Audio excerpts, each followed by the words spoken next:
Okay, so in my water bath canner, I have put a towel in it. I have a rack it came with. I don't like the rack because it doesn't hold the jars in its place. They can rattle a little too much, so I'm not using the rack. I'm going to put a towel in the bottom. Now I'm going to be water bathing chicken today, and so I will not have hot water in here because the chicken obviously is cold. I have defrosted in the refrigerator, and now I will cut it up and put it in the jars.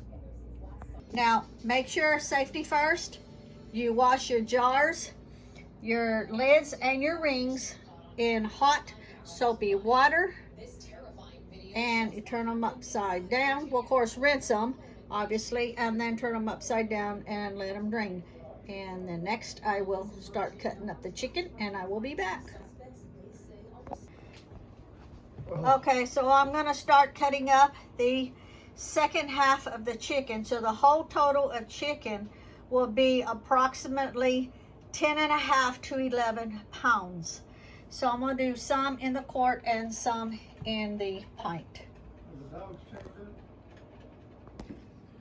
Okay, so I ended up, I'm going to do 2 quarts and 4 pints because Lee decided that he wanted 2 of the chicken breasts to put on the grill in the next few minutes. So next I am going to put some Himalayan pink salt. Now for the quarts, I am going to use 1 teaspoon, and for the pints, I'm going to use a half a teaspoon of the Himalayan pink salt. Okay, so you can see I have added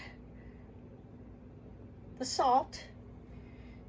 And now I am going to take some distilled white vinegar and wipe the rim and the top and the sides to make sure that it is perfectly clean.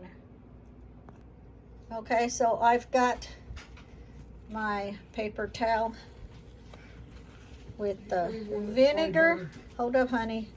With the vinegar, just like this. And I'm going to do every one of them the same way. Okay. Every one of them is going to get done.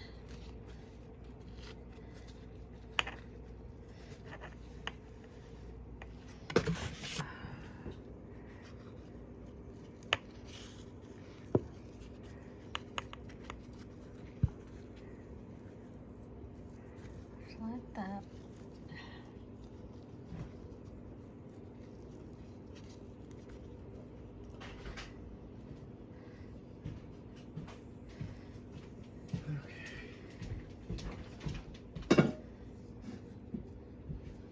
Okay, and then we take the lids and put them on, and we're going to just put them finger tight.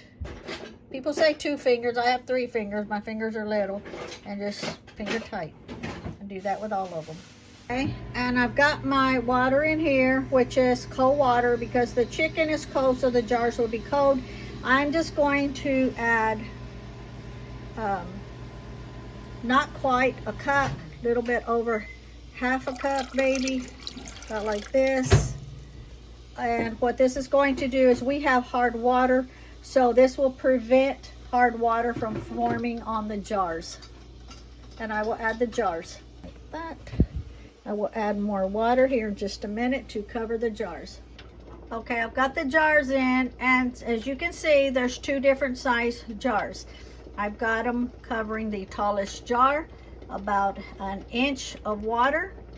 I will not start my time until I get a rolling boil, and I will have them in the rolling boil, the water bath, for 3 hours. It does not matter if you're using quarts or you're using pints or both.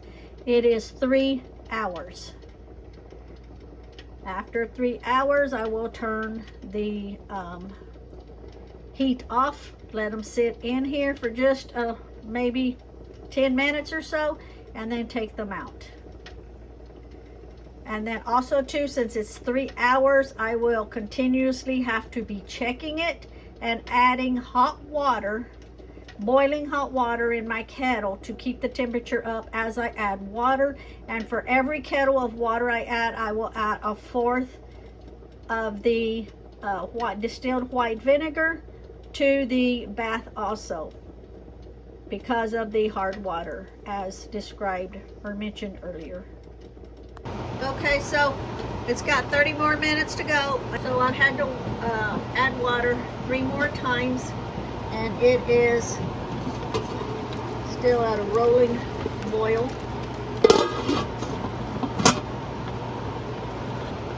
And I'll be back. So I just turned it off, letting the rolling boil go down. I'll leave it in there for about 10 or 15 minutes till it settles, and then I'll take it out. Okay, so it's been 15 minutes and the water's all settled. And this is what it looks like.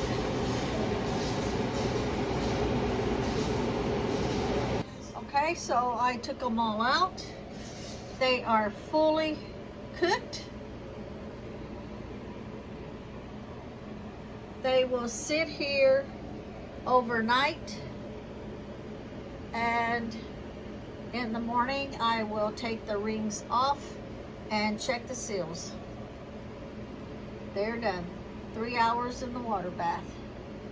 It doesn't matter the size of the jar, it's the same 3 hours.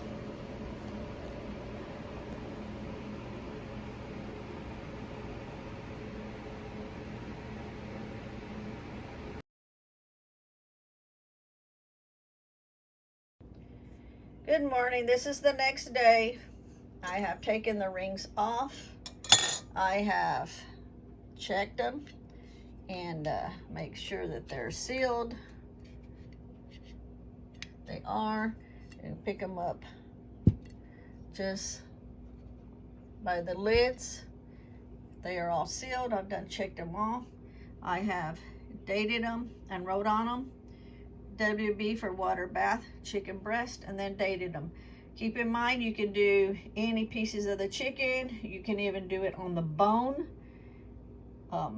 That's fine.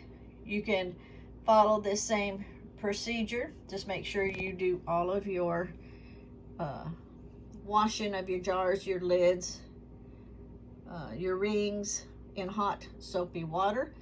You can sanitize them if you wish by boiling water.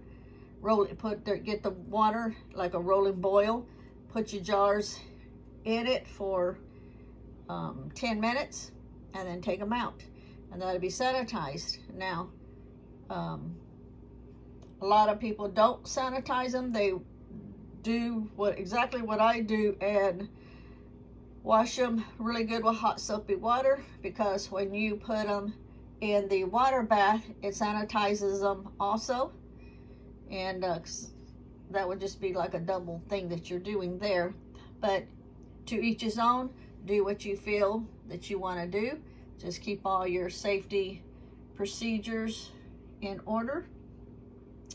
These will go on the shelf till we get ready to use them, and it's a good thing to have meats done this way. So if you're busy, you're working, you know, you ain't got a lot of time to cook, say you have a slow cooker, you can just open one of these up, pour it in it, open up a can of carrots that you've done previously, put it in it, open up potatoes that you've previously done, put it in it, and you know, just put it slow cook for a short time till it heats up, and then you're ready to eat. And the slow cooker will be warming it up while you are working on your projects, whatever excuse me, whatever it is you got going on. But you can do the chicken this way like I did. You can also do rabbit, you can do venison, you can do beef, you can do pork. Now, I've not done fish, but I have researched fish, and you can do fish, but with all of the other meats, you're going to water bath it for 3 hours. But The fish, you're going to water bath it for 4 hours. Okay? Thanks for watching. Bye. Come and look this guy.